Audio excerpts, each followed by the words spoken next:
This walk-in chiller took me less than 3 minutes, and I don't mean just the layout. Let's dive in. So the client wants a walk-in chiller with 5 display glass doors, which is 2.4 meters wide, 4 meters long, and 2.6 meters high. I can simply drop all these dimensions into SupaCAD and watch the magic happen.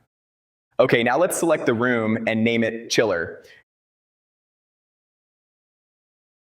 Then I'll go to the heat load panel to select the dairy and just tap on the auto calculate button to allow SupaCAD to estimate the daily load.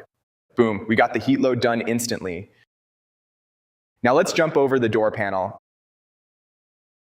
I can flip which way the door opened just by tapping these. For this one, the glass door module is going to be on the right, the 4-meter wall. I just tap the right wall button, and that's it. The client wants 5 glass doors, so I'll select the 5-door module here.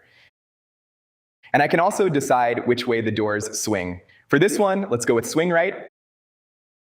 And finally, let's add a swing door for walk-in access. I'll go with 0.9 meters wide by 2.1 meters high. Cool, done. Now let's move on the evaporator. From my standard list, I can pick a model that matches the heat load we got earlier. And for a walk-in chiller like this with glass doors, I'd normally go with a dual-discharge evaporator. And finally, let's go to the layout. And there we go. We've got a nice, professional, sales-ready cold room layout that's ready to send to the client. And once the deal is closed, I can even generate the assembly drawing instantly.